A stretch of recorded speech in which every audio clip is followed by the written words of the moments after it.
आज की कहानी। यमुना नदी के किनारे एक कुटिया थी। वहाँ एक गुरुजी रहा करते थे। वह दिन भर जप तप में लीन होकर अपना जीवन गुजारा करते थे।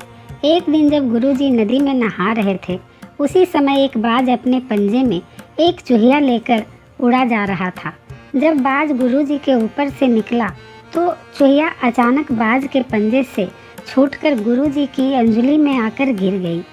गुरुजी ने सोचा कि अगर उन्होंने चूहिया को ऐसे ही छोड़ दिया तो बाज उसे खा जाएगा, इसलिए उन्होंने चूहिया को पास के बरगद के पेड़ के नीचे रख दिया और खुद को शुद्ध करने के लिए फिर से नहाने के लिए नदी में चले गए। नहाने के बाद गुरुजी ने अपनी शक्तियों का इस्तेमाल कर चूहिया को एक छोटी लड़की में बदल दिया और अपने साथ आश्रम ले गए। गुरुजी ने आश्रम पहुंचकर सारी बात अपनी पत्नी को बताई और कहा कि हमारी कोई संतान नहीं है, इसलिए इसे ईश्वर का वरदान समझकर स्वीकार करो और इसका अच्छे से लालन पालन करो। फिर वह लड़की गुरुजी की देख रेख में पढ़ना लिखना शुरू कर दिया।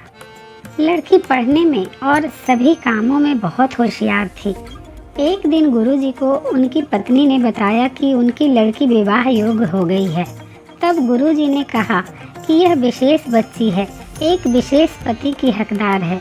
अगली सुबह अपनी शक्तियों का उपयोग करते हुए गुरुजी ने सूर्यदेव की प्रार्थना की और पूछा, हे सूर्यदेव, क्या आप मेरी बेटी के साथ विवाह करेंगे? यह सुनकर लड़की बोली, पिताजी, सूर्यदेव पूरी दुनिया को रोशन करते हैं, लेकिन वह स्वभाव से गर्म और उग्र हैं। मैं उनसे शादी नहीं कर सकती। कृपया मेरे लिए एक बेहतर पति की तलाश करें। गुरुजी ने आश्चर्य से पूछा, सूर्यदेव से बेहतर कौन हो सकता है? इस पर सूर्यदेव ने सलाह दी, आप बादलों के राजा से बात कर सकते हैं। वह मुझसे बेहतर हैं क्योंकि वह मुझसे अच्छे हैं और मेरे प्रकाश को ढक सकते हैं। इसके बाद गुरुजी ने अपनी शक्तियों का उपयोग करते हुए बादलों के राजा को बुलाया और कहा, कृपया मेरी बेटी को स्वीकार करें। मैं चाहता हूँ कि अगर मेरी बेटी की स्वीकृति हो तो आप उससे शादी करें। इस पर बेटी ने कहा, पिताजी, बादलों का राजा काला, गीला और बहुत ठंडा होता है। मैं उससे शादी नहीं करना चाहती। कृपया मेरे लिए एक बेहतर पति की तलाश करें। गुरुजी ने फिर से आश्चर्य से पूछा, भला बादलों के राजा से भी बेहतर कौन हो सकता है?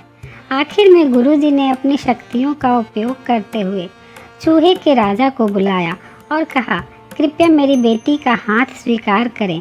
मैं चाहता हूँ कि आप उससे शादी करें अगर वह आपसे शादी करना चाहे। जब बेटी चूहे के राजा से मिली तो वह खुश होकर शादी के लिए राजी हो गई। गुरुजी ने अपनी बेटी को एक सुंदर चूहिया के रूप में वापस बदल दिया। इस प्रकार गुरुजी की बेटी चूहिया का स्वयंवर संपन्न हुआ।